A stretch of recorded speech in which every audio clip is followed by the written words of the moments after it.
नमस्कार जोहार रउआ लोग के स्वागत बा न्यूज फ्रेम पर।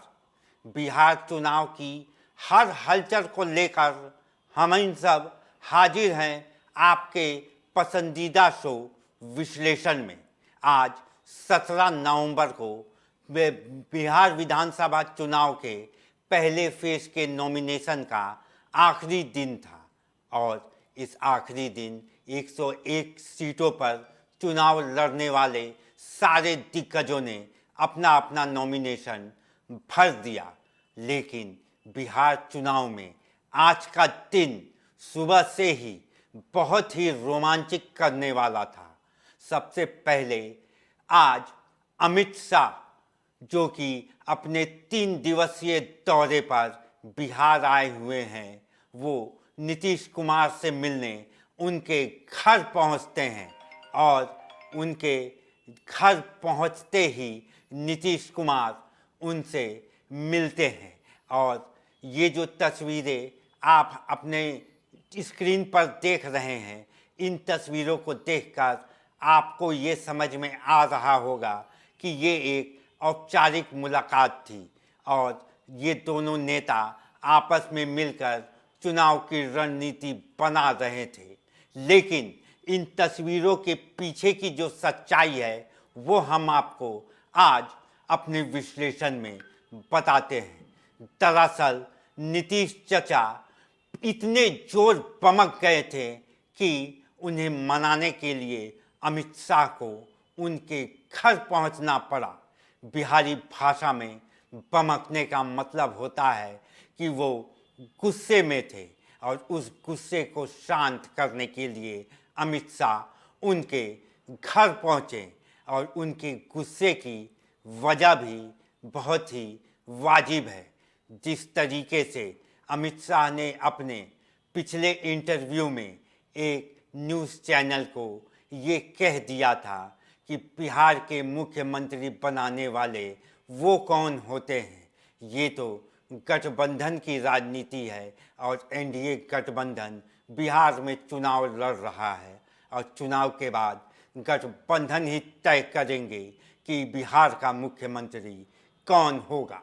इसके बाद से नीतीश कुमार बुरी तरह पमके हुए हैं और उसी गुस्से की वजह से आज अमित शाह को उनको मनाने के लिए उनके घर आना पड़ा।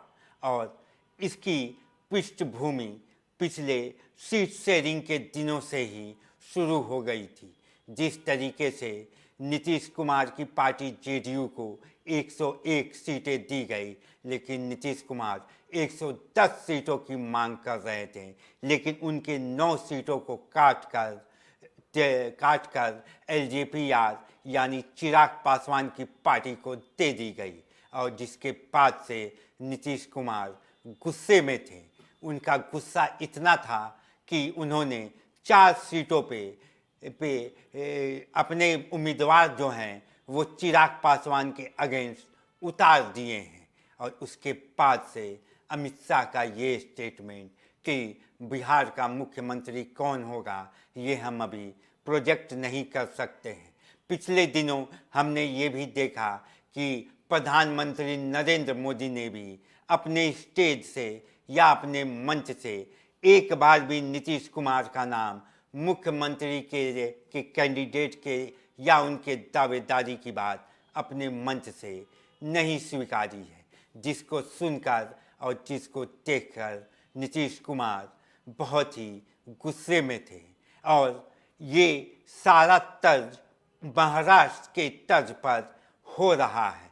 जिस तरीके से बीजेपी ने महाराष्ट्र में पहले शिवसेना और उद्धव ठाकरे की पार्टी को तोड़ा और उसके बाद जब चुनाव के बाद बीजेपी ये कहते हुए नजर आई कि एकनाथ शिंदे ये कहते हैं कि आपकी सीट ज़्यादा है इसलिए मुख्यमंत्री बीजेपी का ही बनना चाहिए।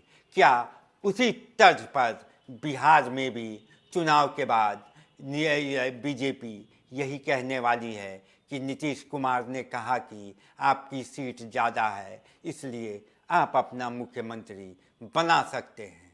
लेकिन ये सारा समीकरण नीतीश कुमार के आगे इतनी आसानी से संभव नहीं है, क्योंकि नीतीश कुमार एक मजे हुए राजनेता हैं और वो अंतिम समय तक अपनी पत्तियां नहीं खोलते हैं।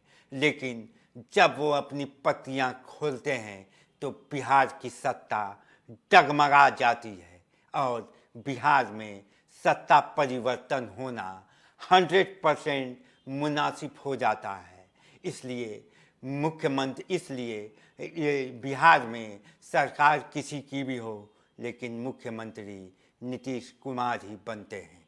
तो आने वाले समय में सबसे पहले ये देखना होगा कि बिहार की जनता नीतीश कुमार और उनकी पार्टी जेडीयू को कितनी सीटें देती है, और इसके तर्ज पर ही नीतीश कुमार अपनी पत्तियां खोलेंगे और उसके बाद ही बीजेपी अपने मुख्यमंत्री पद के उम्मीदवार की जो उसके मन में है वो बातें जनता के सामने रखेंगे।